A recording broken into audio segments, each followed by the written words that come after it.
Bonsoir à tous, bienvenue sur le plateau Equinox Soir, votre décryptage quotidien de l'actualité de lundi à vendredi entre 19h et 21h. Nasseri Paul Béa, gouverneur de la région du Centre, Dieudonné Samuel Ivaha Dubois, du gouverneur de la région du Littoral, Paul Atangandi, ministre de l'administration territoriale, René Emmanuel Sadi, ministre de la communication et porte-parole du gouvernement, ont décidé de barrer la voie aux appels à manifester projetés mardi 22 septembre prochain. Pour René Emmanuel Sadi, je cite, « Le gouvernement de la République a pris connaissance des appels à l'insurrection et au renversement des institutions de la République par des responsables d'un parti politique. » Fin de citation.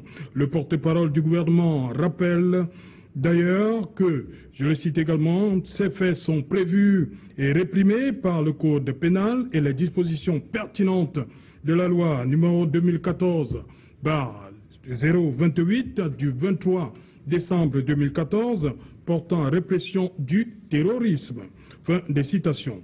Alors que l'on s'achemine inexorablement vers le 22, le gouvernement, pour une fois encore, justifiait l'interdiction des réunions et manifestations projetées, rappelle qu'aucune manifestation ne saurait être considérée comme pacifique lorsque le but déclaré est le lancement d'un soulèvement insurrectionnel et le renversement d'institutions républicaines démocratiquement élues. Fin des citations. Madame, Messieurs, tout à l'heure à 20h, c'est le journal du soir présenté par Cédric Noufelé. Tout de suite après le débrief du journal et tout de suite le fait du jour.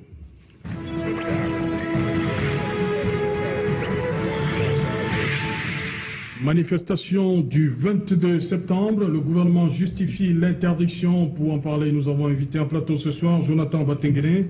Bonsoir Jonathan. Bonsoir Serge Alain, bonsoir à tout le million de téléspectateurs qui regardent Equinox ce soir. Bonsoir Maître Chilodio. Bonsoir mon cher, bonsoir au copanel, bonsoir également à tous les fidèles inconditionnels de cette tranche horaire, bonsoir aux camarades combattants SDF qui nous regardent actuellement. You're welcome, Mr. Kedjarobe. It's a pleasure to be here. Greetings to my co-panelists and greetings to all the viewers all over the world watching us, especially Cameroonians, where we'll be talking about pertinent issues with regards to our nation, peace and progress and prosperity. Voilà, je rappelle que nous attendons également Maître René Bébé du PCRN. Je commence par vous, Kedjarobe. Je commence par vous. Depuis le 11 septembre, on a vu deux sorties des deux gouverneurs, centre et littoral.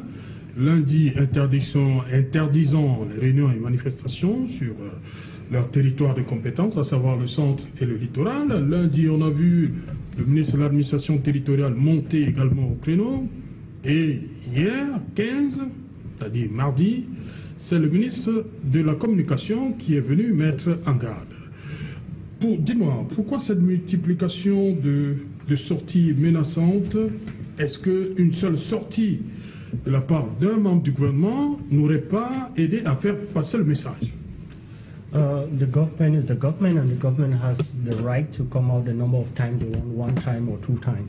But what we should be talking about, what is more important, is not about the number of times the government is out, but what the government wants to protect it. A political party has launched a coup d'etat against the government. They say they will go to the street to remove an elected president, sovereignly elected by the people. That is their main objective, which goes against the constitution of the republic. And so all the mechanism of the state and Cameroonians of good, we have the right to stand up to say no to this. A president has been elected and he has his mandate of 7 years. When a political party plans a coup d'etat, give a date on when they will remove an elected president. Many Cameroonians don't understand this because they are enjoying the liberty that the president has given. Where has it ever occurred in Africa that there is a ruling president and a political party says they want to go to the street to remove an elected president? See, these are actions that political party takes, and I was told the leader of that political party is a lawyer. So I simply say maybe he's ignorant of what he is doing. And he should know that the law is there. The Minister of Territorial Administration, Paul Atangandi, came out to read the law to the people, that this is what the law takes, this is what it means, and this is the sanction that we hold. Many people will tell you that the minister, no, it is the work of the divisional officer. No. You asked authorization for the divisional officer when you want to maybe have a work within his jurisdiction. But this one now has to do with a nationwide movement. So you cannot go to a divisional officer to have a nationwide movement. So it now brings in place governors and the Minister of Territorial Administration, which is the boss of political parties. So people should understand why the minister is coming out. The communicator of the government, the Minister of Communication, also came out to speak on behalf of the government that these are the plans that are going on. Why? Governors are there to take their own decisions because of the various issues that is in Cameroon. We are in the era of COVID-19, and to have a public movement is risky to the health of the people, and the government has the power to protect the health of the people even without the permission of the people. They have to protect them. That is why the governors have come out to say there is COVID-19, you can't go to the street because your health is more important to us. Because if any Cameroonian is sick, it's the duty of the government to ensure that that Cameroonian is got into good health. So that is why the governors are coming out to talk on behalf of this. So we should see the responsible action of the government and stand by the government, because it is sad that it should be heard somewhere that a political party is planning a coup d'etat to unseat an elected president. Okay. So that's clear about it. Voilà, il a sorti le mot, hein, Robert Kedia, Maître Achille Lodjo. Un coup d'État en vue? Ben, il faut tout simplement dire, mon cher Serge, que la sortie des autorités de Yaoundé démontre à suffire une certaine fébrilité du régime Biya, une peur, une panique telle que l'ont signifié certains observateurs. Il faut tout simplement dire que ces sorties ou alors ces arrêtés, ces décisions, si l'on peut les prendre ainsi, sont en réalité liberticides, c'est-à-dire nocifs pour les libertés. C'est comme si au Cameroun, nous sommes en train de sonner le glas de la fin des libertés fondamentales. L'on fait comme s'il est question aujourd'hui de prendre une cocotte minute, de mettre les libertés fondamentales à l'intérieur et de les fermer, que non. Car voyez-vous, en 1990, en décembre 90, le Cameroun a effectué en ce temps un très grand bond, je vais même dire un bond de géant, vers la consécration des libertés.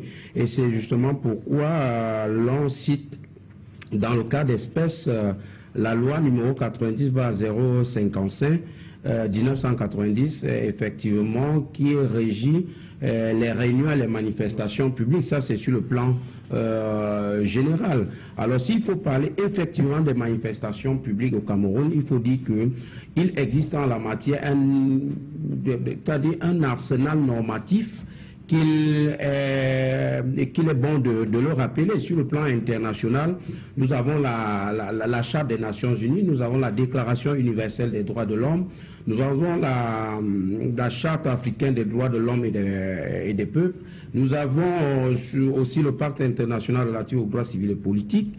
Et sur le plan interne, nous avons effectivement la Constitution du Cameroun de 1996 modifiée en 2008.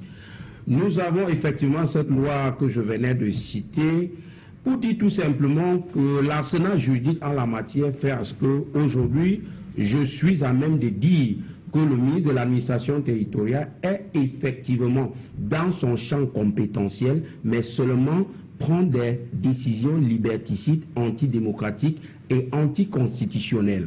Je m'explique. Le ministre de l'administration territoriale est une autorité administrative à compétence générale en ce qui concerne la police administrative, mais seulement dans le cas d'espèce, le ministre n'a aucune qualité, je dis aucune qualité de poser pareille restriction. Parce que, voyez-vous, l'article 2, commençons par la Constitution, l'article 45 ou 43 de la Constitution, si mes souvenirs sont bons, dit que les traités et conventions internationaux régulièrement ratifiés ont une valeur supralégale, c'est-à-dire ils sont placés en dessous de la Constitution et au-dessus des lois. Alors l'article 2 de notre Code pénal nous dit que les traités et les accords internationaux régulièrement ratifiés s'imposent au présent code, c'est-à-dire au Code pénal. Nous repartons avec l'article 3 qui dit tout simplement que les manifestations et réunions publiques sont libres. Alors, l'on se pose la question de savoir si c'est libre. Ça veut tout simplement dire que s'il y a restriction, les restrictions doivent se faire a posteriori, pas a priori. C'est-à-dire, on respecte l'esprit de l'article 8 de la loi de 90 qui dit que les manifestations publiques en grosso modo répondent ou alors ressorties du régime de la déclaration préalable. Alors, si vous avez une manifestation publique en vue, vous faites juste une déclaration que vous déposez à l'autorité qu'est le sous-préfet, à lui alors de vous dire, ok, au vu des renseignements que j'ai, je décide de reporter, ou alors je délocalise, ou alors je vous propose un autre itinéraire. Si, à l'issue de cette manifestation, il y a constatation des voies de fait, prenez ça comme des casses, des rixes, c'est alors que le gouvernement doit faire constatation de cela et prendre des mesures restrictives. Il est inadmissible qu'au Cameroun, on a des beaux textes en ce qui concerne la consécration des libertés fondamentales, en l'occurrence et notamment la liberté de manifester, et que l'on sorte vous dire qu'il est interdit de manifester jusqu'à nouvel avis. C'est ce qui est le plus dérangeant dans tout. On vous dit jusqu'à nouvel avis. Prenez l'exemple chez notre voisin de la Côte d'Ivoire. On vous dit que c'est interdit jusqu'à telle date. Mais au Cameroun, nos autorités tellement zélées, imbues de leur personne et de leur personnalité, vous disent tout simplement jusqu'à nouvel avis. Ça veut tout simplement dire qu'au Cameroun, jusqu'à ce que ça leur enchante, il n'y aura plus de manifestations publiques. Et nous disons que c'est liberticide, c'est antidémocratique et en matière constitutionnelle, ça ne tient pas. Le ministre ou alors ses autorités gagneraient à retirer ces décisions, je vais dire, de se rétracter. Plus grave, quand le ministre dit que tout ce qui ferait l'apologie de la manifestation autre, ça ressort de quel arsenal juridique, de quelle disposition textuelle de notre pays. Le ministre n'a pas qualité pour édicter des infractions en la matière. Ce n'est que le Parlement ou alors l'exécutif dans les matières, je veux dire si l'exécutif est habilité au sens de l'article 27-28 de notre Constitution. Vous ne pouvez pas aujourd'hui penser qu'une autorité administrative s'assied dans son bureau et vous dit à partir d'aujourd'hui quel comportement est une infraction sera sanctionné tel quel. Chez nous les juristes, il y a une maxime latine qui dit nullum crimen nulla poene sine lege. Il n'est aucune infraction, aucune incrimination si ce n'est l'œuvre d'un texte, si ce n'est prévu à l'avant. Donc le ministre de l'administration territoriale est véritablement hors jeu. Ok, merci. Et Jonathan Batenguene, ces arrêtés des gouverneurs et la sortie du MINAT lundi et la mise en garde du MINCOM hier, liberticide, ça c'est le terme qui revient. Les Camerounais ne peuvent plus avant de qualifier, je préfère qu'on repose le contexte et les éléments pour avoir une lecture unanime. Tout à l'heure, je me félicite d'une chose, nous avons un avocat qui a dressé un ensemble d'éléments juridiques qui accompagnent cette décision. Seulement, il faut aussi rentrer dans le texte qui crée le MINAT. Le 23 janvier 2019, vous vous souvenez, le ministère de l'administration territoriale et de la décentralisation a été éclaté en deux et on a créé deux ministères, dont l'un chargé de la décentralisation et l'autre de l'administration territoriale. Je le dis juste pour que Parce que nous avons un rôle d'éducateur. Les populations qui nous regardent veulent comprendre qui a le droit de faire quoi. Alors, quand vous entrez dans le texte fondateur de ce ministère, il y a la création d'un ensemble de sous-directions, entre autres, la sous-direction de l'exploitation et de la sécurité. Sa mission principale est effectivement de contrôler et de prévenir tout ce qui est lié à l'ordre public, aux munitions, aux armes et à un ensemble d'éléments qui sont liés à la sécurité nationale. Ça veut dire quoi? Ça veut dire que le ministre de l'administration territoriale a la discrétion de déterminer ce que c'est qu'une atteinte à l'ordre public, d'après le texte qui crée son ministère. Si vous partez donc de cet élément, vous prenez la loi du 19 décembre 1990, vous prenez l'élément concernant l'ordre public, vous comprenez le lien qui existe entre la sous-direction et justement cette disposition sur la liberté de manifestation.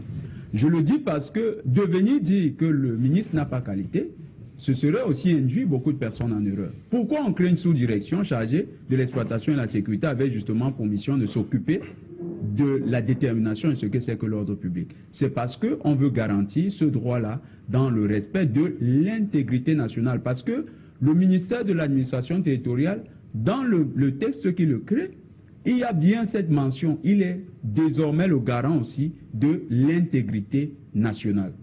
Donc, maintenant, il faut revenir. Quels sont les motifs de la manifestation du 22?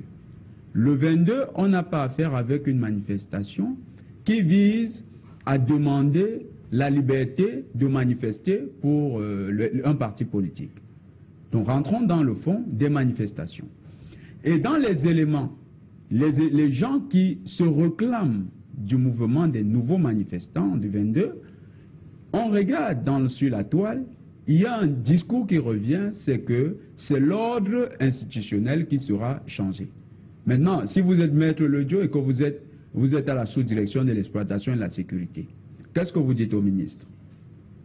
De valider cette manifestation ou de se méfier de cette manifestation? Je parle juste pour que les gens comprennent comment ça fonctionne. L'État, lorsque vous comprenez comment votre corps fonctionne, vous pouvez comprendre quelle maladie vous atteint. Il y a pour ce cas-ci, Jonathan, pour ce cas-ci, on a invalidé ou bien on s'est méfié? Il y a une méfiance de la part des... On n'a pas invalidé? Invalidé, c'est-à-dire? Mais c'est vous qui dites que soit on valide, soit on se méfie. Dans le cas d'espèce, il y a méfiance. Il y a méfiance de l'administration. Comment ça, on n'a pas... Est-ce que c'est... On parle d'interdiction. C'est-à-dire qu'on a invalidé. La méfiance de l'État se manifeste par l'interdiction, tout court. Oui. C'est-à-dire que l'État se méfie de ce qui est en train de se préparer et dit, j'interdis. Je prends l'élément de réflexion qui guide la décision. On n'a pas validé. Elle n'est pas validée. Oui. Maintenant, ça entraîne une autre réflexion. Nos libertés sont-elles les libertés de tout déclarer? Dans aucun pays au monde, on ne commence une manifestation en disant « nous allons changer le président ». Même là où il y a des révolutions, ça ne commence pas par « on va changer le président ». Ça commence... Et c'est que les Camerounais doivent le savoir, ça part toujours d'un mouvement social. C'est-à-dire quoi? Il y a une cause sociale fédératrice qui rassemble, elle n'est pas partisane. C'est une cause sociale fédératrice qui amène les gens dans la rue. Mais elle peut être exploitée par des acteurs politiques à des fins de révolution. Voilà comment ça fonctionne généralement. Quand vous regardez le printemps arabe, c'est quoi le printemps arabe? C'est les émeutes de la faim qui ont touché jusqu'au Cameroun. Quand vous regardez la révolution au Mali, qu'est-ce qui amène la révolution? C'est simplement un contentieux électoral. C'est un contentieux, ce n'est pas la volonté, mais c'est face à l'irrédentisme du pouvoir en place qu'on a abouti à ça. C'est un peu maladroit pour nous qui voulons manifester au Cameroun, c'est maladroit de présenter directement le côté révolutionnaire. Et maintenant, du point de vue du côté révolutionnaire, il faut noter que tous les États démocratiques se méfient des révolutions. Tous les États démocratiques. Nous sommes un État démocratique. je prends le cas des États démocratiques pour dire que l'État, en principe, se méfie de l'idée d'une révolution. Parce que la révolution est un changement anticonstitutionnel. Ce n'est pas régi par la Constitution. C'est même une rupture constitutionnelle généralement. Parce que après on peut changer de constitution. Un État démocratique? Le Cameroun, d'après ce que le Cameroun se définit, Cameroun, les institutions, c'est un État dit démocratique. Maintenant, je comprends que la pratique, non, la méfiance, je l'ai expliqué. La méfiance, ça vient du type d'éléments qui sont présentés comme paravent, comme motif de la manifestation du 22. Si les organisateurs de la manifestation étaient partis sur d'autres principes, mais bien sûr, même s'ils allaient sur d'autres principes, le fait étant que si on regarde le parcours historique de ces manifestants, il y a déjà un antécédent avec l'État du Cameroun. Vous vous souvenez que l'État du Cameroun a déploré la casse des ambassades liée aux manifestations organisées par les mêmes acteurs. Donc, l'État du Cameroun a déjà lié un... Quels acteurs? Les acteurs qui comptent manifester le 22. Et qui ont cassé les ambassades? Ils n'ont pas cassé, mais du fait des manifestations qu'ils ont préconisées, il y a eu la casse des ambassades. Ça veut dire quoi? Lorsque vous avez un document, un récépissé de déclaration de manifestation, le dernier paragraphe vous dit une chose, c'est que toute gaffe qui surviendra du fait de votre manifestation vous sera imputée. Donc le langage administratif est clair. C'est que si jamais il y a des dérapages à votre manifestation, eh bien, vous êtes le concerné, vous êtes celui qui est responsable devant l'administration. Alors, à cause de ces éléments-là, on peut aussi comprendre que l'administration territoriale se dit avoir tous les éléments qui ne lui garantissent pas que cette manifestation va conforter l'ordre public. Voilà un peu les éléments. Maintenant, est-ce que le MINAT a qualité? Le MINAT, lui-même, si on regarde son texte, il n'a pas dit que lui-même l'interdit. Il a instruit, c'est une instruction. Il a fait un fax qui est un message administratif. Il a fait un fax à ceux qui ont la responsabilité d'appliquer. Donc, il est dans le langage administratif clair. Il s'adresse à ceux qui sont responsables pour cette tâche. Et c'est à eux d'appliquer les ordres de leur hiérarchie. Voilà en fait ce qui se passe. Parce que de dire, et je le dis pourquoi. Mais les gouverneurs avaient déjà fait les sorties vendredi 11. Au fond, vous savez pourquoi cette sortie encore du MINAT? Au Cameroun, il y a une pratique. C'est que partout, même dans les formations politiques, tout le monde veut s'illustrer auprès du président. C'est pourquoi il est sorti lundi. Tout à fait. Il fallait aussi qu'il rentre dans la danse, qu'il montre qu'il a...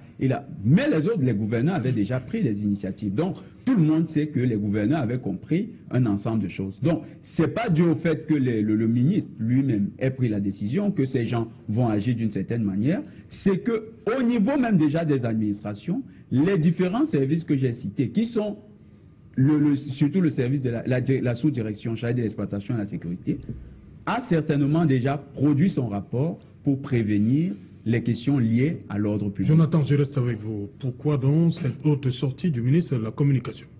La sortie, la question qui m'est adressée, c'est comme si j'étais le porte-parole du gouvernement. Je ne vais pas jouer ce rôle. Je vais juste dire une chose. On peut comprendre les attitudes dans la scène publique. Moi, je ne peux pas expliquer le fondement de la sortie, mais je sais qu'il est le porte-parole du gouvernement. Alors, en tant que porte-parole du gouvernement, il est celui qui porte la parole de l'État. Donc, il vient communiquer la position officielle de l'État, qui est certainement celle que lui a passé la primature. Parce que quand lui, il parle, c'est maintenant au nom de l'ensemble du gouvernement, donc avec l'aval de son patron hiérarchique, qui est le Premier ministre. Voilà. Kedia Robert, il y a un passage, permettez-moi de lire cet élément du ministre de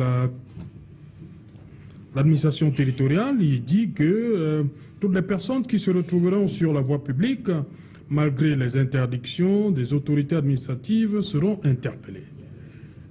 Dans le 22, on ne sort pas de la maison? No, don't get the minister wrong. The minister is talking about those that are going out with the agenda of the political party. That is what the minister is talking about. Oui. So the minister have not said nobody should go out. And we should be honest. When we are talking about manifestation, oui. Manifestation is when you go up out, talk to the government of what you are not satisfied, let the government find a solution. But when you are going out to remove a government in place, it is not manifestation, it is an act of coup d'État. Kedia Robert, ceux qui ont souvent voulu faire ce que vous avez décrit là, ça a été autorisé? Pardon.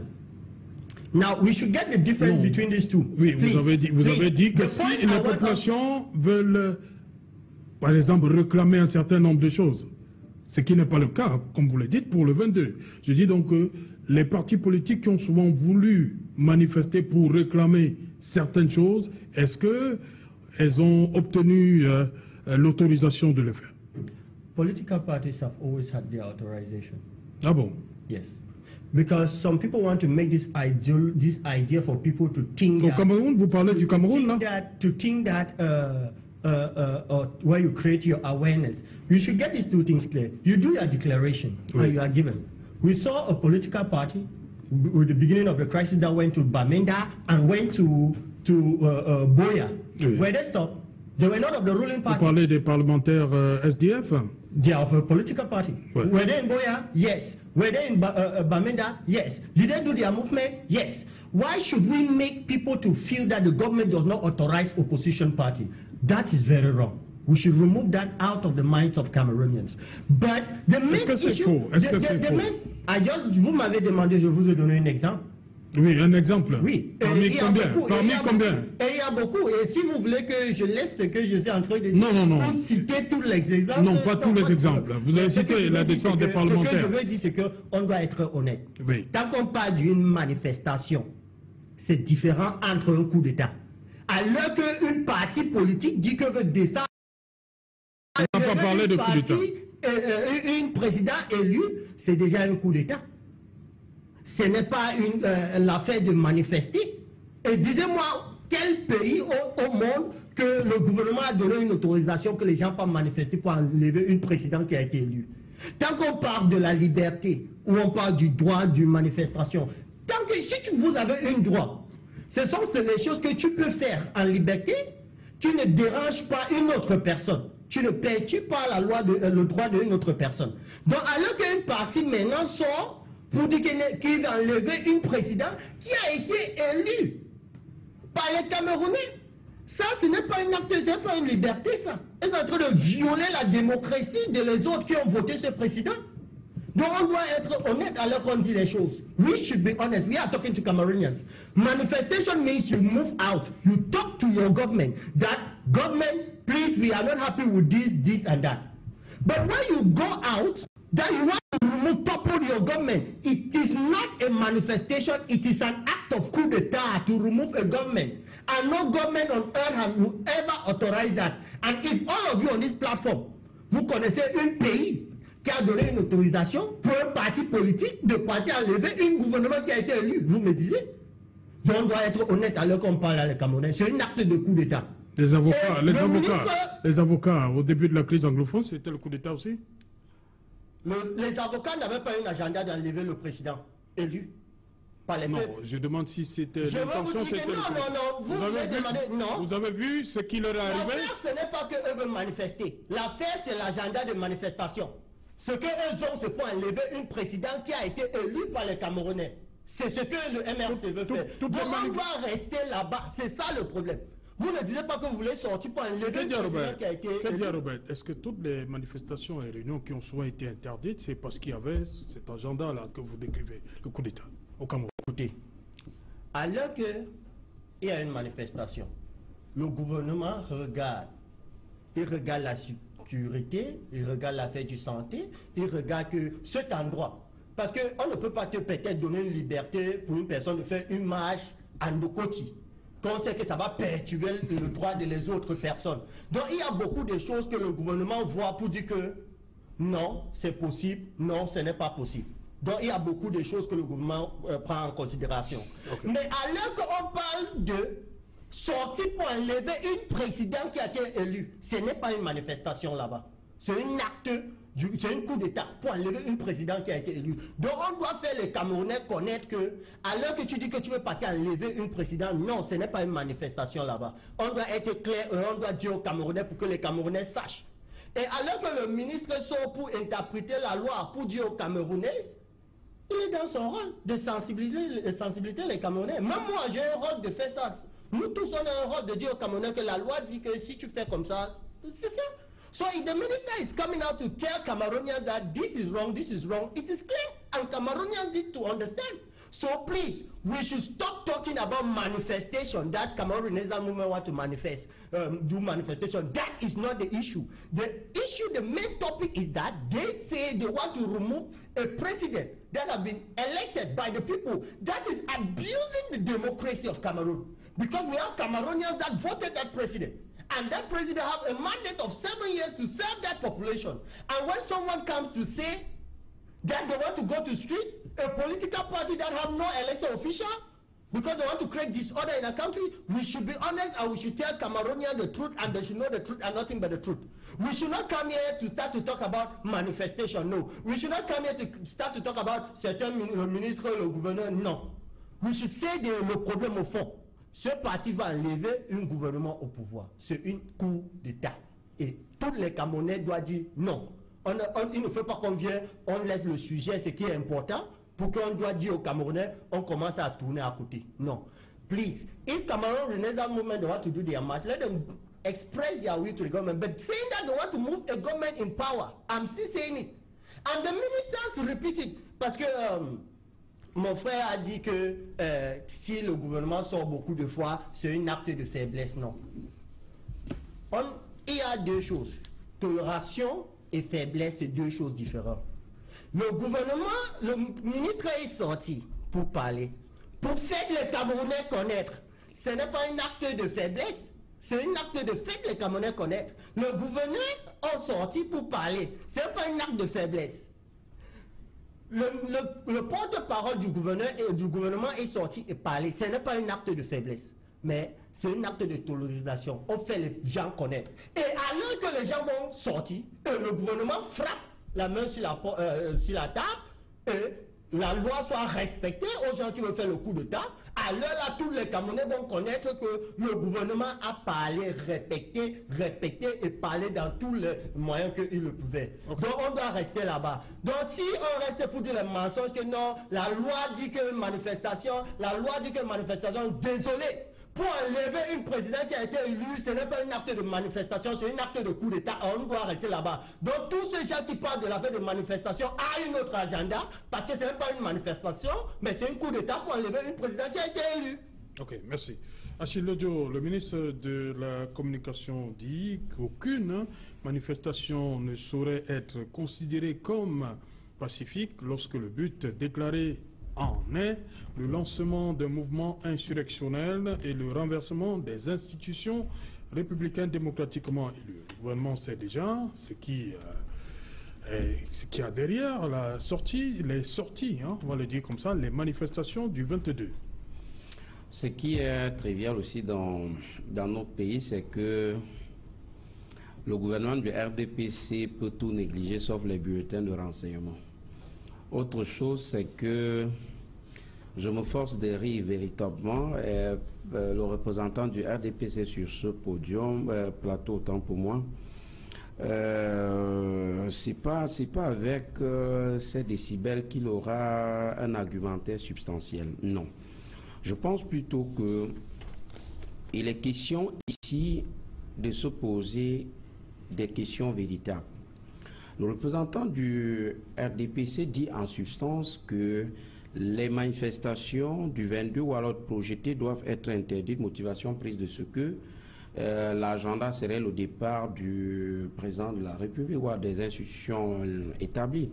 Je vais lui poser la question de savoir, le SDF qui est le parti de l'opposition ayant le plus de recours, je veux dire les demandes de manifestation. Est-ce que les demandes de manifestation du SDF qui ont toujours été rejetées avaient pour but de faire partie du président Paul Biya? Donc je dis que quand l'on n'a pas d'argumentaire, on essaye véritablement de faire bonne figuration et bonne foi. Parce que le Cameroun devrait nous juger demain. Alors, je vais dire que en ce qui concerne l'invité Jonathan, il a dit que le MINAT a la latitude de dire ce que c'est qu'un trouble à l'ordre public. C'est ce qu'il a dit. Et je lui dis non, ce n'est pas le MINAT. La loi a défini ce que c'est qu'un trouble à l'ordre public. Parce que s'il faut faire comme lui pense, aujourd'hui, M. Atangandi doit définir comme il pense. Demain, M. Jonathan va définir, ministre de l'administration territoire, devra aussi définir comme il pense. Maître Le Dieu avec le SDF au pouvoir, ministre de l'AT, devra aussi définir comme il pense. Non, il y a la loi qui a déjà cadré cela et au ministre de l'appliquer. Le ministre ne crée pas une infraction, c'est ce que je l'ai dit. Alors, vous permettez un un élément. J'ai parlé de la sous-direction de l'exploitation et de la sécurité. Dans ces missions, vous avez parlé du bulletin de renseignement. Vous avez déjà vu comment c'est dressé? Oh là là, vous appréciez un peu 18 ans d'expérience. Tout à fait. Donc, si vous connaissez bien comment il dresse un bulletin de renseignement, vous savez qu'une information sur l'ordre public, sur la sécurité, peut être un élément sensible à l'ordre public. Donc, cette sous-direction au MINAT, qui est logée au MINAT, c'est cette sous-direction qui a en charge, c'est dans ses missions, c'est un décret qui donne cette mission au MINAT et définit l'organe au MINAT en charge d'apprécier ce que vous appelez donc l'ordre public et qui est contenu dans la loi que vous avez citée. C'est ce que j'ai dit. Bon, dès que vous ramenez ça à un élément de l'arbitraire, vous déformez mon propos. Donc je voulais que cette justice soit ramenée et que toute la subtilité de ce que j'ai dit revienne dans votre reprise. On vous a compris. Maître Le Dieu. Eh bien, je vais continuer tout simplement en disant que sur ce plateau, je ne fais pas l'apologie des mouvements insurrectionnels, mais je voudrais tout simplement interroger la légalité des sorties du MINAT, des deux gouverneurs du centre et du littoral. Voilà ma position. Et quand je finis de vous présenter l'arsenal normatif en la matière, sur le plan international et sur le plan national, vous conviendrez avec moi que la conclusion saute à l'heure. Cette conclusion, c'est celle qui voudrait tout simplement que l'on retient la position suivant laquelle le MINAT n'est pas dans son rôle. Car je me demande si c'est le même texte. Le message farcé dit ceci. Il reste entendu que les manifestations non autorisées demeurent interdites. Demeurent interdites. Il faut qu'on se comprenne bien. Les manifestations, et c'est ça mon problème, devrait être, la dangerosité des manifestations ne doivent pas être appréciées a priori. C'est ce que je dis. C'est parce que la loi, respectons la loi. La loi dit que c'est le régime de la déclaration. Déclarer que je manifeste pour tel objectif, c'est libre.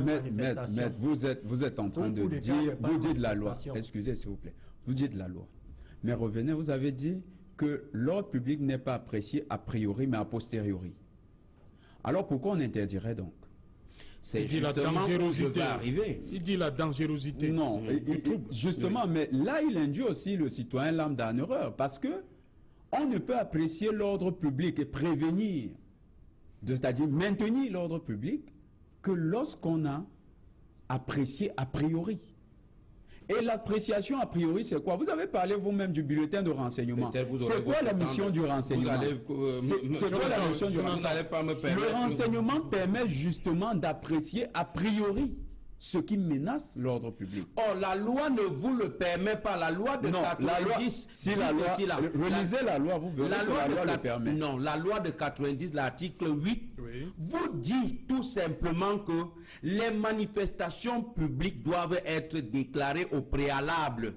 Ça veut dire en français facile que si je dois organiser les alinéas de cet article, citez tous les alinéas de cet article que vous avez enlever un président élu, ce n'est pas une manifestation, c'est une coup d'État, c'est deux choses différentes. Plus pertinent, il y a les alinéas de l'article. Une quinzaine de minutes, j'étais digestement... Permettez donc, on va écouter, on va suivre l'article 8 de la loi numéro 90/055 du 19 décembre 1990 fixant le régime des réunions et des manifestations publiques. Article 8, le sous-préfet, on ne parle plus de chef de district, le sous-préfet qui reçoit la déclaration en délivre immédiatement récépissé. Alinéa 2. Toutefois, s'il estime que la manifestation projetée est de nature à troubler gravement l'ordre public, il peut, le cas échéant, première chose, lui assigner un autre lieu ou un autre itinéraire. Deuxième chose, interdire par arrêté qu'il notifie immédiatement au signataire de la déclaration au domicile élu. Troisième alinéa 3, en cas d'interdiction de la manifestation, l'organisateur peut, par simple requête, saisir le président du tribunal de grande instance compétent qui statue par ordonnance dans un délai de 8 jours de sa saisine. Les parties entendues en chambre du Conseil. Ben voilà, chers sœurs, je veux vous dire qu'au Cameroun, c'est la législation par embuscade et les applications se font à tête chercheuse. Alors, restons dans le cadre de la loi, de cet article. On vous dit article 8. Oui, on vous dit tout simplement que les manifestations publiques sont libres. Oui, et l'alinéa 2 dit quoi? Je vais arriver à ça, laissez-moi exprimer. Jonathan, tout à l'heure, je vous ai écouté religieusement, pas parce que ce que vous disiez était geste. Je pouvais vous interrompre aussi. Alors, l'article précité dit tout simplement que la manifestation publique est libre. Restons d'abord là-bas avant d'arriver à l'article 2, à l'alinéa 2 et 3. Alors, ça veut tout simplement, si je dis que je dois bastonner, je dois organiser une manifestation pour bastonner Jonathan, effectivement, je suis libre de déclarer. Voilà ce que la loi dit. Je suis libre de déclarer. L'alinéa du 2 maintenant donne ce pouvoir à l'autorité administrative de protéger peut-être l'intégrité physique de Jonathan en disant que non, je l'interdis. Et de toi maintenant, ce que je dis, non, vous allez prendre votre temps de parole. Vous venez de dire, non, je ne vous le permets plus. Si on continue, vous allez... Jonathan, quand vous dites protéger, c'est une appréciation a priori ou a posteriori. Jonathan, permettez qu'il aille jusqu'au bout. Vous allez intervenir. Allez-y, maître. Alors, merci, mon cher Serge. Je continue en disant tout simplement que quand l'on interdit, je vais dire à l'article, l'alinéa 3, on vous dit qu'on va vous notifier. Au Cameroun, on vous notifie à la veille. Et si même il cherche à vous notifier, si vous avez une manifestation projetée pour le 10, c'est le 9 qu'on vous brandit l'arrêté d'interdiction, donc vous n'avez plus le temps de saisir le président du TG pour un quelconque retour. Autre chose maintenant, je vais dire à Jonathan que là, vous ne pouvez pas condamner quelqu'un alors qu'il n'a pas encore posé un quelconque acte. C'est ça le problème des manifestations publiques au Cameroun. C'est-à-dire, on vous condamne alors que vous n'avez même pas encore mis pied sur le macadam.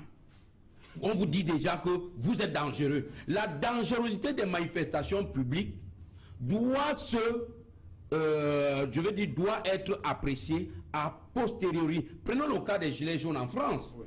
Et je crois que mon excellent camarade Jean-Robert Wafo a fait une sortie là-dessus ces derniers jours pour tout simplement dire que c'était des manifestations qui ont été déclarées et après, quand le gouvernement français s'est rendu compte qu'il y a des voies de fait, des casses et autres, et c'est à ce moment-là que des mesures restrictives ont été prises.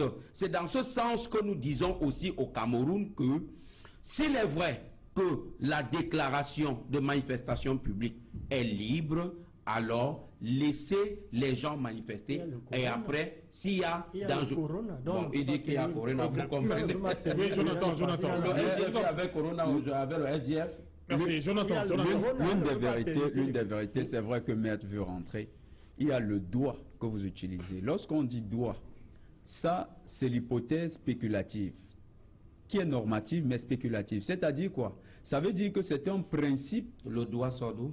le droit, c'est un principe spéculatif mais normatif. Pourquoi? Parce que vous dites ce que devrait être la règle. Merci. Mais la règle n'est pas ça. Jonathan, la règle que vous interprétez dit le contraire. Merci, Jonathan. C'est le RDPC qui fait on revient après le journal. Bonsoir Cédric, au menu ce soir. Bonsoir Serge Alain, bonsoir aux invités. Ce soir, Equinox Télévision, à travers son 20h, vous propose un dossier intégral sur l'état des infrastructures routières dans plusieurs départements du Cameroun, dans l'océan, la Sénégal-Maritime et le Mungo. Vous verrez comment les populations croupissent dans le sous-développement infrastructurel. Les routes sont en piteux état. Elles se plaignent et déplorent l'abandon des pouvoirs publics. On fait le point dans quelques instants. Et au moment où le Cameroun enregistre déjà près de 19 000 cas positifs de Covid-19, 18 000 cas guéris et environ 417 morts, le gouvernement craint qu'il y ait une résurgence de la pandémie de Covid-19 liée au fait que le Cameroun entretient des échanges commerciaux et économiques directs avec des pays où on enregistre une hausse vertigineuse des cas de Covid-19. Que fait le gouvernement dans ce contexte des risques de résurgence de la pandémie de Covid-19? Élément de réponse dans quelques instants. Et dans la page internationale du 20h, nous ferons le point sur la pression qu'exerce la CEDEAO sur la junte militaire au Mali et l'ambiance qui prévaut encore en Côte d'Ivoire.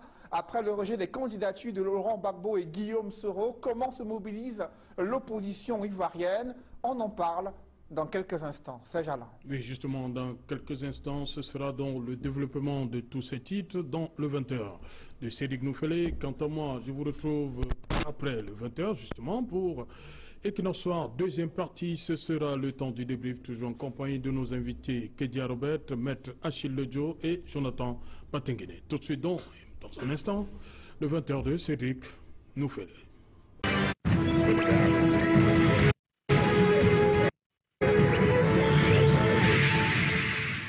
Retour sur le plateau Equinox Soir, deuxième partie, la partie consacrée au débrief du journal. Madame, Monsieur, toujours en compagnie de Robert Kedia du Rassemblement démocratique du peuple camerounais, Jonathan Batenguene, membre de la société civile, et Maître Achille Ledjo du Social Démocratique Front. Maître Achille Ledjo, lorsque vous suivez les chiffres, ça fait peur. Et lorsque vous regardez le comportement des Camerounais dans la rue, quel contraste. Oui, les chiffres grimpent, mais on sent qu'on a comme l'impression qu'il n'y a plus rien. Depuis, je crois, c'était le 30 avril 2020, j'ai pris acte de ce que le gouvernement de la République du RDPC, je vais dire comme ça, là, avait décidé en ce temps-là de laisser la santé publique des Camerounais, chacun entre ses mains, chacun devrait faire tout et tout pour... Non, le gouvernement avait appelé à plus de responsabilité individuelle. Chacun, oui. Responsabilité individuelle, c'est une fonction régalienne de l'État, oui. La santé des Camerounais. Il est hors de question que vous dites aux Camerounais que chacun est libre. Ça, c'est l'interprétation qu'ils font faire en filigrane de ces lever des mesures barrières. Chacun est libre maintenant d'aller dans un bar, d'aller dans ce que je vais appeler les boîtes de nuit ou pas. Bref, depuis ce moment-là, je pense que le gouvernement du Cameroun a permis aux Camerounais de se délaisser, alors que véritablement, à cette époque-là, c'était au pic, et puis la psychose était aussi au pic. Je pense tout simplement que, même si ces mesures étaient en réalité difficiles à tenir, le gouvernement du RDPC aurait dû laisser véritablement la population continuer dans ce sens, puisque cette population s'était déjà acclimatée, avait déjà pris l'habitude de vivre avec les masques. Il y a les opérateurs économiques qui criaient à l'asphyxie. Oui, ben justement, on a laissé, je veux dire, on a plutôt encouragé, les lobbying économiques ont plutôt pris le dessus sur la santé des compatriotes. En réalité, il faut tout simplement retenir, mon cher Serge, que ça pose encore ce sempiternel problème de la priorité du gouvernement en matière de santé. Nous comprenons tout simplement qu'aujourd'hui, quand vous faites un tour dans la ville de Douala, véritablement, vous êtes sûr et certain que cette affaire appelée Covid n'a jamais existé. Mais quand vous entrez dans les services publics, dans les tribunaux, vous vous rendez compte, on vous exige les masques Et quand vous en ressortez avec le masque pour un autre service, ceux que vous rencontrez dans la rue vous regardent véritablement comme étant un perdu. Parce que vous abordez un masque. Justement, parce que vous abordez un masque. Et quand les chiffres aujourd'hui nous parlent, il me revient en tant que politique d'interpeller une fois de plus la responsabilité du régime de Yaoundé de mettre les batteries doubles afin que véritablement l'on ne puisse pas, arriver à cette autre, ce que je vais appeler autre grand, parce que rendez-vous compte que ces échanges commerciaux avec l'extérieur, beaucoup plus la Chine, vous convenez avec moi que c'est un virus qui peut être exporté, je veux dire importé à toutes circonstances. Donc véritablement que le RDPC se retienne et mette de l'accent sur la santé des Camerounais qui pour nous est primordial et ne devrait pas se discuter véritablement. Robert Kedia, sur ces chiffres-là qui inquiètent, hein, le ministre de la Santé n'a pas hésité à dire qu'il est inquiet. Yeah, it is a situation with regards to health, which as much as possible, the government is doing its best to ensure that the fight or the combat this sickness, the people have their self-discipline to put in place to ensure that the spread of this virus don't go rampant. I would like to appreciate those in the Northwest and the Southwest region with the presence of the present situation over there. They are doing everything possible to ensure that the rapid spread of this virus does not go higher. And with regard to the measures, the government have been putting in place good measures. That's why I always say when it comes to analysts, when you're analyzing, appreciate the good things that the government have done and say, first of all, they have done something good and you think they should do better. That is what an analyst does. You appreciate what has been done and you talk about what you think should be well done. But when you come and you condemn it and you say that they didn't do nothing, it's just showing the bad faith. Because when you say nothing, are you saying like they did nothing 0%? Then that is bad faith to say that they did nothing. We should love our nation. We should give idea. It is good. We should give idea. We are Cameroonian. We are discussing on how our country will grow and go further. So we should always be giving idea rather than condemning what we don't even know we are condemning. I would like to appreciate the young minister. The minister is doing his best, despite all the fact that some people have been saying that this and that, COVID fund, this and that, but he has been doing his best to ensure that he combat this disease. So it still go back to us Cameroonians. One, we should be more responsible to use our face masks. Two, we should be able to give the social distances. Three, we should not attain to any movement like what a political party is saying that people should move out on the 22nd of September. That political party has an agenda to ensure that the spread of coronavirus will increase. Thank God we have good governors that have reacted spontaneously and with the Minister of Territorial Administration looking at our health, and it's the responsibility of the state to protect our health, and has taken a decision that nobody should go out and move. So for your health, please, nobody should move out to go and demonstrate. And lastly, please, we should go back to our basic home training that we got in primary school. We got in primary school that we should wash our hands before we go to the toilet, when we come out, when you go out, you greet people. Those are just basic things we did in primary school, which we are just supposed to implement them now to ensure that this COVID-19 spread is being retained. I applaud the responsibility of Cameroonians. They are doing everything possible, but we should be more responsible, as also we are looking at the government to help us with this situation. So it should be a two-sided affair. We should do everything possible so that this sickness should not spread.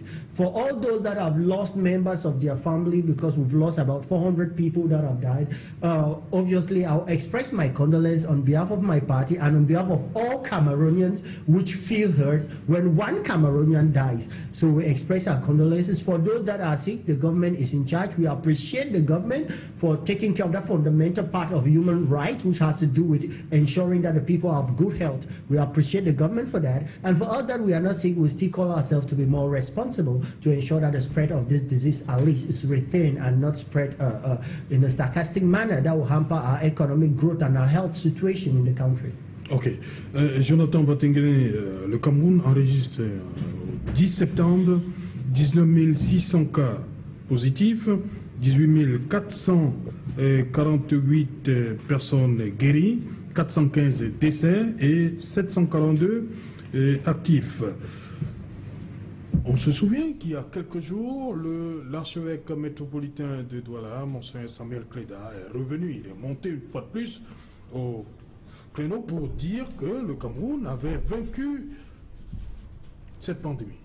Tout à fait. Coronavirus. Comment comprendre donc ces chiffres? C'est bien parce que là, c'est des chiffres qui quand même demandent à se questionner sur leur crédibilité ou bien sur le fondement même de toute cette comptabilité. Parce que quand vous regardez le communiqué de Monseigneur Cléda, il dit que nous avons vaincu, lui il utilise même, il est péremptoire, nous avons vaincu. Et il a dit pour une seconde fois. Hein? Tout à fait, il dit pour 9000 cas, lui avec le médicament qu'il a administré, les 9000 cas ont effectivement marché. Ça a marché. Quand vous regardez également le communiqué de ce soir, parce qu'il y a eu une conférence de presse du ministre de la Communication, il dit que l'épidémie est contrôlée au Cameroun et que cette épidémie qui est contrôlée laisse à croire que nous avons l'un des meilleurs scores dans le monde. C'est pas faux. Tout à l'heure, Maître Ledio a dit que quand on marche dans la ville de Douala, carrément, il faut le dire, les gens n'ont plus de masques de protection, ou du moins ceux qui en ont se comptent du bout des doigts, ils ne sont plus nombreux. La psychose est partie. Nous avons, parce qu'il faut féliciter, nous avons eu une réponse qui était spécifique, c'est-à-dire au niveau des familles, on a eu un travail intense. Au niveau de l'administration également, il y a eu un travail intense. Il ne faut pas cracher sur ce qui est fait. Quand vous prenez connaissance du dispositif qui est au niveau des aéroports, aujourd'hui, pour un étranger qui entre au Cameroun, d'abord les tests sont faits très rapidement, mais également les éléments pour le désinfecter, tout le matériel est réuni. Donc ça amène à se dire qu'il y a quand même quelque chose qui est fait. On peut se dire que ces chiffres-là, peut-être, ils sont là pour dire aux organismes internationaux qu'il y a encore le coronavirus au Cameroun. Ça peut être vrai, c'est une réalité. Mais nous nous posons vraiment des questions si ce chiffre reflète la réalité. Parce que quand vous allez dans les rues, il n'y a pas une alarme chronique concernant le coronavirus. Nous appelons bien sûr encore tout le monde à continuer à se mobiliser, respecter les mesures barrières, utiliser la distance sociale et lorsque nous sommes dans des milieux très peuplés, utiliser nos masques. C'est les mesures simples qui nous ont permis de mieux nous prémunir contre cette maladie. Voilà, Jonathan, je reste avec vous. Il y a cette expression qui revient, trouble à l'ordre public. Qu'est-ce qu'on devrait comprendre par là? Bon, les troubles à l'ordre public, c'est... Surtout quand l'autorité, est-ce que l'autorité a la même perception du trouble à l'ordre public que le citoyen lambda ou bien celui qui vient pour sa déclaration? C'est une notion objective. Hein. Oui. C'est une notion objective, c'est-à-dire qu'il y a des éléments qui sont contenus. Je prends le cas parce que Maître me regarde avec un regard tout à fait grave. Hein. Je prends un élément. Lorsque vous regardez les personnes qui ont été arrêtées au Cameroun, du fait des manifestations, quelles sont les infractions qui leur sont reprochées? Les infractions sont de deux ordres. Il y a les infractions du code retenues dans le code pénal et les infractions retenues dans le code de justice militaire. C'est l'ensemble de ces infractions. Chaque fois lorsque quelqu'un est coupable d'une infraction, du fait qu'il attente soit à la salubrité publique, à la moralité publique, à la dignité humaine, il y a un ensemble de mesures. Et ces 5 grands éléments qui renvoient à ces infractions, qui vont avoir des infractions spécifiques, qui donnent ce qu'on appelle l'ordre public. L'ordre public, il y a également la sécurité publique que j'ai omis. Et que dans la sécurité publique, quand vous prenez le code de justice militaire, vous allez voir qu'il y a les armes de première, deuxième, troisième, quatrième catégorie. Donc toutes ces armes font partie des éléments qui peuvent rentrer sous le coup de l'ordre public. Et si on va donc dans le cadre d'une manifestation, parce qu'il y a aussi l'esthétique, dans le cadre d'une manifestation, si vous venez à casser, là vous touchez à des éléments de l'esthétique, c'est-à-dire l'urbanisation. Vous détruisez les biens publics. C'est déjà un trouble à l'ordre public. Lorsque vous, dans une manifestation, la manifestation devient violente, parce que nous savons tous que quand ça devient violent, on commence à attenter à la vie humaine. Effectivement, vous atteignez la dignité humaine. Et puis vous atteignez encore d'autres infractions qui sont sanctionné dans le code pénal. Et si vous utilisez, du fait de la montée en puissance de votre manifestation, si vous utilisez des armes, maintenant, en fonction des armes que vous aurez utilisées, vous avez des infractions que vous aurez commises qui maintenant sont sanctionnées par le code de justice militaire. Donc, chaque fois qu'on parle d'ordre public, les gens ne doivent pas voir là simplement l'idée qu'on soupçonne un individu de quelque chose qu'il ne pourrait pas faire.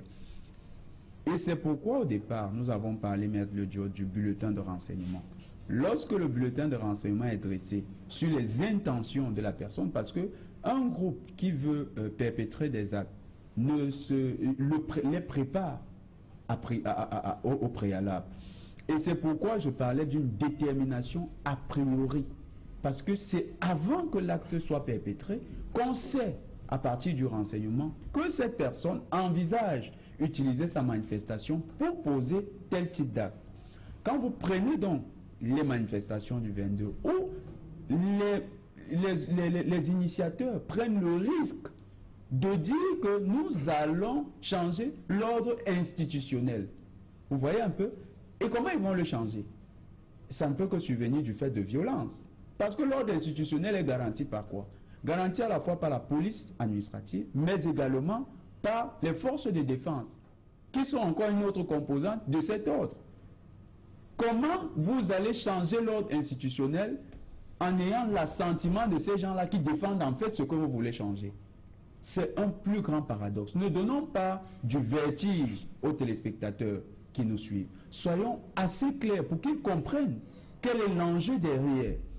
Quand l'ordre instituant, ou bien l'ordre institutionnel, prend des mesures en disant que du fait des motifs de votre manifestation, nous ne pouvons pas.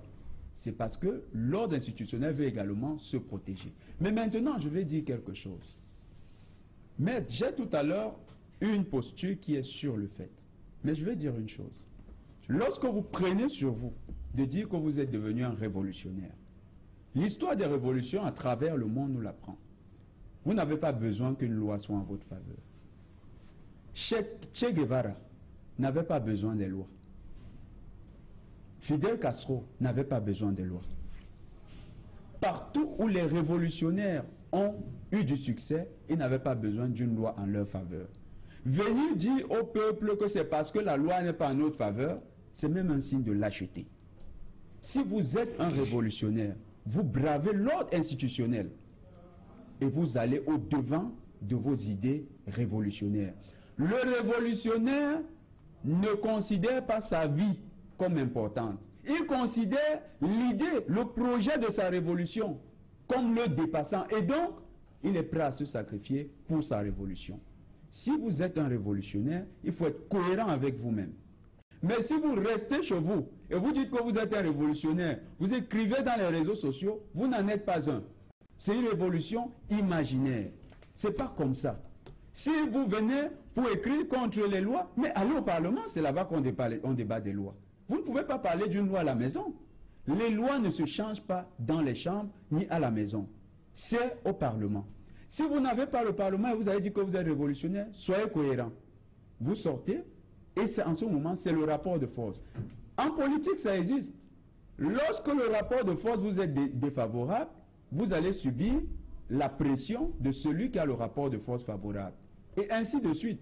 C'est-à-dire, et vice-versa, pardon, parce que si lui aussi n'a pas le rapport de force favorable, c'est vous qui allez prendre le dessus et vous allez lui infliger la pression de votre rapport de force. Donc, quand les gens entrent dans un paradigme conflictuel, un paradigme qui est un paradigme d'aliénation, ils doivent être cohérents avec cette perspective. Ne plus attendre que la loi devienne leur support. Parce qu'ils ont décidé que désormais, eux-mêmes, vont créer un ordre qu'ils considèrent comme étant un ordre plus juste. Merci mon cher Serge.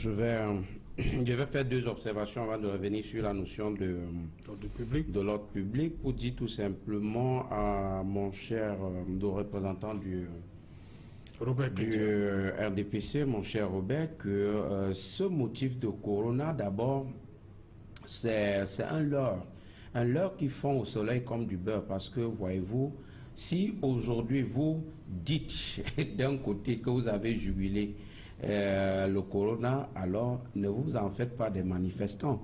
Ne vous en faites pas du sort des manifestants, parce que vous avez jugulé la maladie. À mon cher Jonathan, je veux aussi dire que le fait que la psychose ait baissé ne voudrait pas dire qu'au Cameroun, la maladie est jugulée.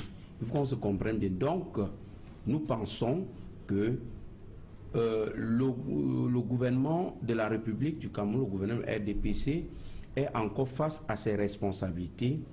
Il faut absolument que l'on privilégie l'être humain. L'être humain doit être au centre des préoccupations du gouvernement du RDPC et non juste du business. Revenant sur la notion d'ordre public, je vous dis que le trouble à l'ordre public, c'est un mot, un gros mot qui en réalité sert de prétexte aux administratifs ou alors aux administrateurs du RDPC de pouvoir analyser à tête chercheuse ou alors de pouvoir décider à tête chercheuse. Vous avez dit que cette notion, elle est objective. Je vais vous dire en réalité qu'elle ne l'est pas. Elle est subjective. Vous ne pouvez que regarder quelques dispositions du Code pénal pour voir qu'il y a des infractions qui découlent du trouble à l'ordre public. Il faut qu'on se comprenne bien. Quand vous prenez l'article 232 du Code pénal, vous vous rendez compte que le législateur pénal, d'abord, définit ce qu'on appelle par attroupement, c'est-à-dire les gens qui sont réunis sur la voie publique, les manifestations sur la voie publique, d'au moins 5 personnes. De moins 5 personnes, et qui a pour but de troubler la paix publique. Voilà. Et l'infraction, je veux dire la sanction, s'ensuit. Donc, de 15 à 6 mois. Quand vous prenez encore, 15 jours, quand vous prenez encore l'article 316, qui punit toujours de notre code pénal, des destructions, c'est-à-dire lors d'une manifestation, il peut y avoir des destructions, et alors voilà tout ce qui de façon objective peut rentrer dans ce qu'on peut appeler trouble à l'ordre public. Pour les restes, c'est le sous-préfet, le préfet, ce sont eux-là qui disent que non, quand je regarde là, il y a risque, voilà ce qu'ils ont l'habitude de dire, il y a risque de trouble à l'ordre public. C'est voilà où il y a un alors que les manifestations doivent être encadrées. Comment on vous interdit de manifester sous le fallacieux prétexte que votre manifestation projetée risque de troubler l'ordre public, de troubler la paix publique? C'est-à-dire on vous condamne déjà pour ce que vous n'avez pas encore posé comme acte. On vous condamne déjà pour ce que vous projetez faire. Et on n'est même pas là dans le conditionnel, dans l'indicatif, c'est-à-dire le mode de la certitude. On est au conditionnel risque. C'est-à-dire on est... S'il vous plaît. Non, j'ai juste une question. Non. Si je vous menace... Non. Vous avez parlé au moins 20 minutes, on vous a écouté. Souffrez aussi d'écouter les autres, Jonathan. Oui, mais c'est comme grave. Non. Si je vous menace de mort, devrais-je être condamné ou bien devrais-je être laissé jusqu'à ce que je réalise mon acte? Je ne vous réponds pas, je vais continuer. Et quand vous faites comme ça, vous me désarcez véritablement. Alors, donc, se mettre sur un plateau et continuer directement à dire que non, ces manifestations projetées ont des allures d'insurrection. Vous êtes en train de dire que ces manifestations projetées ont des allures insurrectionnelles. Vous avez vos bases. Et vous convenez avec moi que vos bases sont subjectives et l'on ne pourrait qualifier la notion de trouble à l'ordre public d'objective, puisque ce que vous pensez comme trouble à l'ordre public n'est codifié nulle part, si ce n'est quelques dispositions que je vous ai exposées là. Donc, vous avez dit nulle part. En réalité, mais c'est grave, maître. Vous avez dit nulle part et puis vous dites sauf là où c'est codifié. Il n'y a pas de principe. Non, entre nulle part c'est la nullité, ça veut dire que ça n'existe pas. Vous ne pouvez pas dire dans une phrase une chose et son contraire. La première notion dans la raison, c'est le principe de non-contradiction. Votre phrase doit être cohérente. Ma phrase dans votre phrase, il y a un énoncé contradictoire. Ma phrase énonce nulle part et là-dedans. Jonathan, vous êtes en train d'utiliser ce que vous faites, maître. Vous faites de la politique, c'est normal. Mais ce que vous faites, c'est de la robladie. Un principe et son exception. j'ai émis un principe et son exception. Nulle part n'est pas un principe. C'est un principe. Si c'est un principe. Je dis encore. Quel est le principe de nulle part? Quel est le principe qui énonce nulle part? Vous n'avez pas fait. On est sur un plateau sérieux. Vous avez pris 20 minutes à développer ce qui n'était pas digeste pour moi. Vous avez affirmé quelque chose de contradictoire. Je le reprends et je le maintiens. J'assume, monsieur Jonathan. Monsieur le Jonathan, je vous dis ceci à Equinox Soir. C'est ça? Si ce n'est dans cette disposition que je viens d'évoquer, ce texte, cette notion n'est codifiée nulle part. C'est français? C'est les articles que vous avez cités sortent. Voilà, c'est compréhensible. Les articles si ce n'est dans ces articles, à travers ces articles, ce n'est codifié nulle part. Ça veut dire que les exceptions sont ces articles. Vous faites de la roubladie. C'est votre point de vue. Je ne peux pas laisser que vous utilisiez votre intelligence pour ramener les gens dans le fond. Et je veux vous dire que c'est votre point de vue, j'ai la mienne. Vous n'allez pas m'amener à suivre votre logique, j'ai la mienne. Je développe ce que... Si votre logique, c'est de dire ce qui n'est pas vrai, c'est vrai.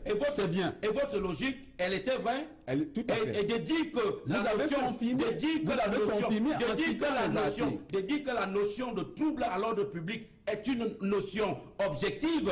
Maître Lodjo, le public qui nous regarde a suivi comment vous avez ce que le sous-préfet de Douala Premier qualifie comme trouble à l'ordre public, ce n'est pas la même chose que le sous-préfet de Douala Deuxième qualifierait comme trouble à l'ordre public pour les mêmes manifestations. Je prends un exemple simple. Quand le SDF déclare, fait une demande de manifestation publique pour soutenir les anglophones du nord-ouest et du sud-ouest qui périssent dans cette affaire du nord-ouest, je veux dire cette crise anglophone, alors nous déposons en même temps les mêmes requêtes chez le sous-préfet de Douala Premier, deuxième, troisième, et alors leur entendement n'est jamais la même chose. La preuve, la dernière déclaration, je vais dire nos dernières manifestations, ont été refusées par tous les autres sous-préfets, mais acceptées par le sous-préfet de Douala 5e, avant qu'il ne se rebiffe à la dernière minute. Je dis celui qu'on a envoyé à droite, M. Tchakwi, je prends, il avait accepté quand les autres administrateurs du même département, même degré des administrateurs civils principaux, refusaient trouble à l'ordre. Lui, il ne voyait pas trouble à l'ordre public. Il a accepté et il a été rappelé à l'ordre par l'administration territoriale pour qu'à la veille, ils nous disent que non, nous ne pouvons pas manifester. C'est pour vous dire, chers frères, que je ne viens pas ici là exposer ma logique. Je viens vous dire ce que nous, les hommes politiques, vivons sur le terrain. Nous ne sommes pas les hommes politiques de plateau, nous sommes les hommes politiques de terrain. Je vous parle du vécu. Je vous parle de mes affrontements avec l'administration RDPC. Comment est-ce que le RDPC applique les décisions, je veux dire les textes à tête chercheuse? Vous n'allez pas me dire qu'ici au Cameroun, toutes les manifestations du RDPC sont déclarées. Ce sont des manifestations qui, justement, sont encadrées. Et quand le RDPC déclare une manifestation, effectivement, la loi de 90 est véritablement respectée. C'est-à-dire, on envoie les forces de maintien de l'ordre encadrer la marche et véritablement, s'il y a des casses, s'il y a des rixes, s'il y a des voies de fait, l'alinéa 2 de l'arrêté autorisant la marche, comme c'est le cas au Cameroun, va s'appliquer, c'est-à-dire les organisateurs vont en répondre et de l'autre côté, l'administration peut et doit même prendre des mesures restrictives pour ces manifestations. Voilà la pratique, ce n'est pas les plateaux de télévision. Mais Lodjo, est-ce que vous savez que j'ai aussi exercé dans vos domaines, c'est-à-dire la politique, c'est-à-dire je connais bien de quoi vous parlez. Mais je vais dire une chose. Mais Lodjo, soyons honnêtes. Regardez les populations et dites-leur la vérité. Les opposants ne disent pas tout ce qui se passe quand ils veulent organiser une manifestation. Mais vous avez fait la politique en tant qu'opposant. Vous avez fait la politique en tant qu'opposant. Ce discours que vous tenez. Vous avez fait la politique en tant qu'opposant. Tout à fait. Merci. Je vais vous dire que vous n'étiez pas un merci. Vous n'étiez pas un opposant. Merci. Vous n'étiez un relais du RDPC. La plupart du temps où vous voulez organiser une manifestation, oui, les dessous de vos conversations sont importants. C'est très important. Quand vous le faites, vous-même vous avez dit qu'il y a les bulletins de renseignement. Il rentre du bulletin de renseignement. Si vous êtes un Camerounais,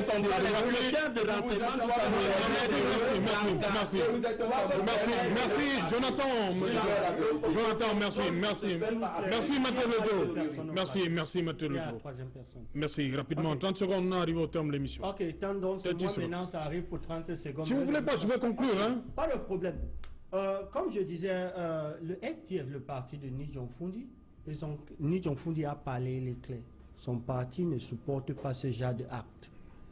Et deuxièmement, je le dis et je le répète, ce n'est pas une manifestation. Alors qu'on dit qu'on part dans la rue pour enlever un président, ce n'est pas une manifestation. Alors qu'on reste pour dire qu'il y a une manifestation et on ne parle pas de cet agenda qui est très mauvais, on est complice.